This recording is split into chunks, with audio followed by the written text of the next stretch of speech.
started.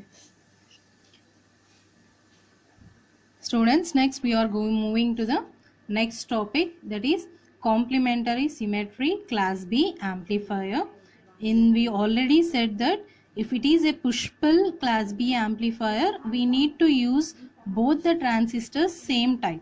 But in the case of complementary symmetry class B amplifier, we need to use both transistors or of different types. So we are using here one transistor as NPN transistor and another transistor is PNP transistor. Okay, so that's why the circuit arrangement we will call it as a complementary symmetry class B amplifier. Okay, and here if you observe this circuit is transformer-less circuit. In this circuit we are not using any transformer here, right? So, but here with CE configuration it becomes difficult to match the output impedance for maximum power transfer without an output transformers. So here what it's happened, here we are not using any transformer. So here the impedance matching will be difficult here. So we cannot transfer the maximum power at the output. Okay, so here hence we are using the matched pair of complementary transistors in common collector configuration.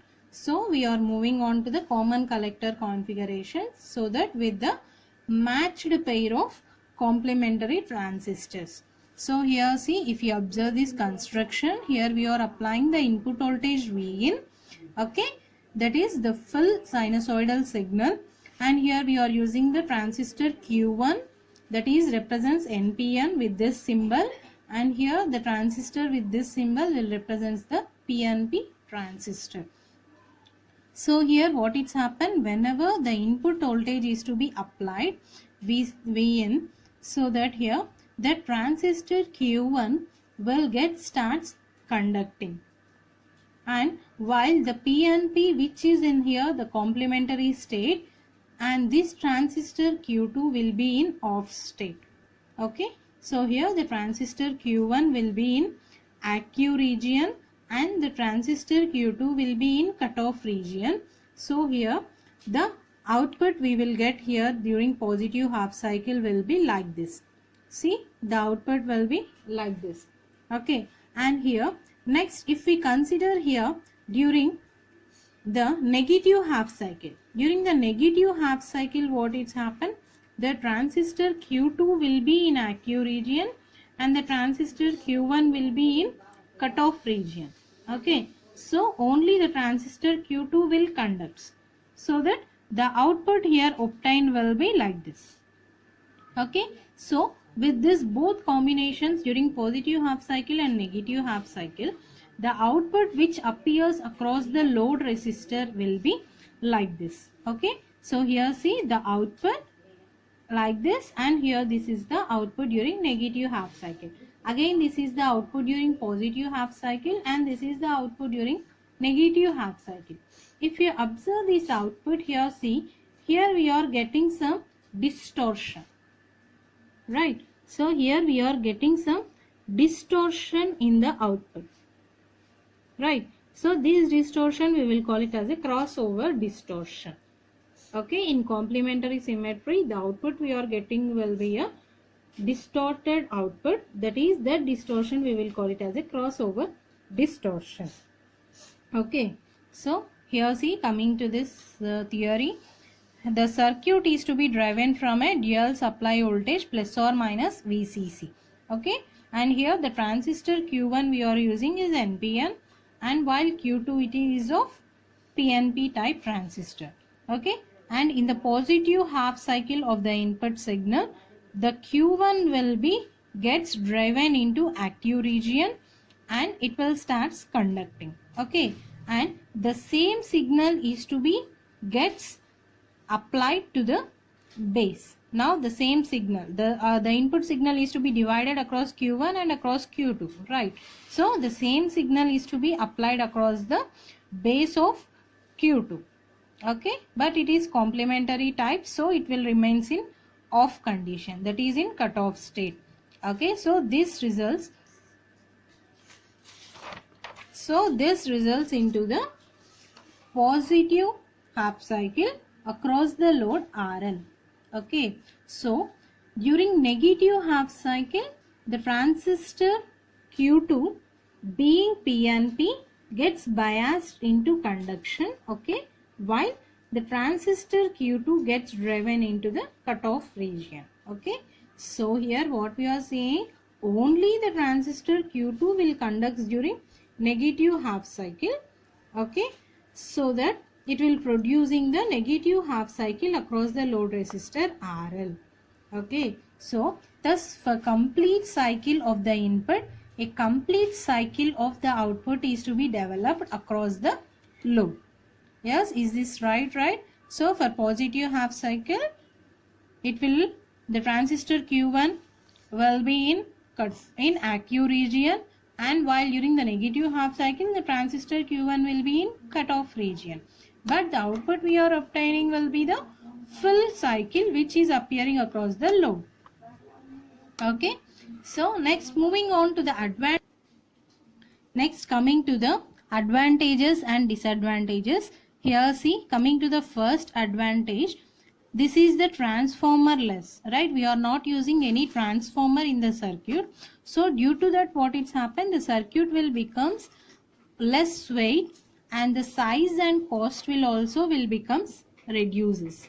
Okay, and another advantage is that here see, due to we are using the common collector configuration, here the impedance matching is possible. Okay, and coming to the last advantage here, the frequency response improves due to this transformer less class B amplifier circuit. Okay, here the frequency response will also improves. Coming to the disadvantages here the circuit needs two separate supplies. Okay, and the output will be distorted due to crossover distortion. So these are the advantages and disadvantages of. In the previous section, we discussed the topic about complementary symmetry class B amplifier. Now we are moving on to the next topic, that is thermal runaway and heat sink. Now we will see what is this thermal runaway and heat sink. See, the thermal runaway, the maximum power which a transistor can dissipate. Here see, the maximum power which is to be dissipated from the transistor will depends upon the construction of the transistor. Okay, the power dissipation may be in the range of few milliwatts and 200 watts. Okay, so that dissipation is to be limited by the temperature, so that the collector base junction can handle that power dissipation. Okay, so the power dissipation will be different to different types of transistors. So depending upon the type of transistor we selected, the power dissipation will also varies. Okay, if you take example for silicon transistor, the temperature is in the range of 150 to 225 degrees centigrade. And if we take for germanium, it will be 60 degrees centigrade and 100 degrees centigrade. Okay, so here the actually this maximum power dissipation will be specified also on the surroundings of the temperature. Okay, so here see, the temperature may be changes or sometimes increases, sometimes decreases, depending upon the room temperature and also depending upon the self-heating of the circuit. Here see, the junction temperature may rises either because of rise in ambient temperature. Here the ambient temperature is nothing but the surrounding temperature, or of self-heating. If the current flow increases, what it's happened, the kit automatically will heat, right? So because of the surroundings of the temperature and also the self-heating of the circuit, the junction temperature may varies. Okay, now this problem of self-heating, why it will arise is due to the power dissipated at the collector junction. So this one we will call it as a uncontrollable positive feedback. Okay, during uncontrollable positive feedback, we cannot control the problem of self-heating. So whenever the collector junction, the power which appears at the collector junction increases, then automatically the leakage current ICB0 will also increases. Okay, so due to increase in this leakage current, what it will happen? The power dissipation will also increases. Okay, so whenever this power dissipation increases, it will raises the junction temperature, which will leads to further increase in IC. So what is here it's happening, depending upon the type of the transistor, the power dissipation will varies, right? So whenever the power across the collector junction, that is IC, increases, then the leakage current will increases. If leakage current increases, what is happen? The power dissipation also increases. So this leads to again increase in collector current IC. Okay, so due to this, what it's happened, this process will be cumulative, so that the transistor may get damaged, so that it leads to the destruction of the transistor. So this phenomenon is known as thermal runaway.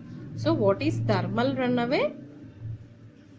Due to the power across the collector junction increases, then automatically the leakage current also increases. Whenever the leakage current increases, its meaning is that the power dissipation is increasing, right? So this will increases the further current flow across the collector junction, so that it may cause to the damage to the transistor. This phenomenon we will call it as a thermal runaway. Yes, is it clear? Yes. Now, but coming to the practical, how we will avoid this thermal runaway problem means, we need to design the circuit by using the stabilization circuitry. Okay. Next, we have heat sink. What is heat sink? See the definition: the metal sheet that helps to dissipate the additional heat from the transistor is known as heat sink. Okay, so this thermal runaway problem we can prevent by using the heat sink. Okay, heat sink is nothing but we will arrange some metal sheet across the transistor, so that in order to dissipate the additional heat from the transistor. Okay, that is nothing but heat sink. Next, we will see what is the thermal resistance. Here see, thermal resistance. What is this thermal resistance? The resistance which allows the flow of heat from the collector junction to the atmosphere. Okay, here see, when the self-heating has been occurred in the transistor, what we need to do? We need to send that heat to the outside, that is into the atmosphere, right? So here the thermal resistance will defines the resistance to the flow of heat which is trying to flow from the collector junction to the atmosphere. So if we allow to make that heat out of the collector junction, then the transistor will start somewhat cooling, right? So that there will be a less chances in the damage of the transistor. So if you see in the normal transistor, there is a lot of current will flows across the collector region, right? So due to this, what it's happened, very high amount of heat will be produces. So now what we need to do, we need to release that heat into the atmosphere, right? So now if this heat is not released, what it's happened, the transistor will becomes overheat, so that the transistor will get damaged, right? So in this case we need to consider this thermal resistance. Okay, So lower the thermal resistance and more heat is allowed to flow into the atmosphere. So why we are choosing this power transistors here instead of the normal transistors? This power transistors will be having very lower thermal resistance, so that it will release the heat into the atmosphere, so there will be less chances to the damage of the circuit or the damage of the transistor. That's why here we need to consider this thermal resistance. Understood? Next we need to go to the thermal stability. This is one of the important term, thermal stability. What is this thermal stability? The principle here is that the rate of heat generated at the collector junction should be always less than the rate at which the heat is dissipated into the atmosphere. In thermal resistance, what here we are doing, when the heat, whenever the transistor will get heat due to the flow of current across the collector, right, we need to release that heat into the atmosphere. Coming to this thermal stability means here it should be stable. That means the heat which is generating across the collector junction should be less than the heat which is to be dissipated into atmosphere. Whenever it satisfies this condition, then the transistor will be in a stable state without getting overheated and without getting any damage. Okay, so now here see, under the equilibrium condition, we will see the temperature rise at the collector junction should be proportional to the power dissipated at the collector junction. Okay, so here see the condition, the temperature should be proportional to the power dissipated. So this Tj minus Ta is proportional to Pd. It can also be written as Tj minus Ta equals to theta Pd. So what is this Tj? Junction temperature in degree centigrade, and Ta is the ambient temperature. That is the temperature in the surroundings in degree centigrade, and Pd is the power dissipated in the collector junction, and theta will be the proportionality constant. We will call this term as a thermal resistance. Just now we see the thermal resistance which allows to flow the heat in the collector junction. So here if we differentiate the above equation, we will write this as dou Tj minus theta equals to theta dou Pd. It can also be written as dou Pd by dou Tj is equals to 1 by theta. So here what it will represents, this differentiation equation, the rate of power dissipation with respect to the increase of temperature. So if the temperature increases, then the power dissipation will also increases. So what is the condition in order to avoid this thermal runaway? The main condition is that this dou Pc by dou Tj will be less than or equals to dou Pd by dou Tj. So here what is this statement will explaining here? So the amount of power dissipated in the collector junction should be less than the power dissipated into the atmosphere. Okay, this is the statement regarding the thermal stability.